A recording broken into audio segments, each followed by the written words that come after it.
Permission दे दी। ये कैसे होता है कि स्वात ऑपरेशन होता है और वहां पे बाकी कमांडर तो पकड़े जाते हैं, लेकिन मुस्लिम खान और फजलुल्लाह जो हैं वो अफगानिस्तान भागने में कामयाब हो जाते हैं। फिर ये कैसे होता है कि मुस्लिम खान पकड़ा जाता है और फिर मुस्लिम खान को पीटीआई के दौरे हुकूमत में रिलीज करके अफगानिस्तान भेज दिया जाता है। तो ये मैं वही अर्ज कर रहा हूँ कि जो स्प्लिट है वो हमारे लिए एक प्रॉब्लम का बायस है, और अब हमें इस बात का इदराक हो चुका है, चूंकि ये प्रॉक्सीज हैं और जब प्रॉक्सीज होती हैं तो उसका जो जंग है या प्रॉक्सीज की एलिमिनेशन जो है वही मसले का हल होता है, उसके अलावा कोई दूसरा हल नहीं होता। आप उन्हें वीक करेंगे, वो दोबारा अपने आप को जो है वो स्ट्रेंथन करते हैं और फिर आ जाते हैं। इसलिए हमें बार बार ये कहना पड़ता है कि दहशतगर्दी के खिलाफ जंग जारी रहेगी। और अब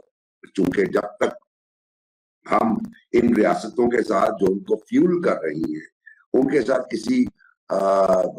उस पे नहीं पहुंचते नतीजे पे, हाँ वो जंग की सूरत में हो या नेगोशिएशंस की सूरत में हो, यानी मैं ये कह रहा हूँ कि इंडिया से हमारा कोई नेगोशिएशन हो जाए, अफगानिस्तान से हो जाए और उनके पीछे जो और भी ममालिक हैं, तो उससे पहले हमें ये जंग लड़नी ही पड़ेगी।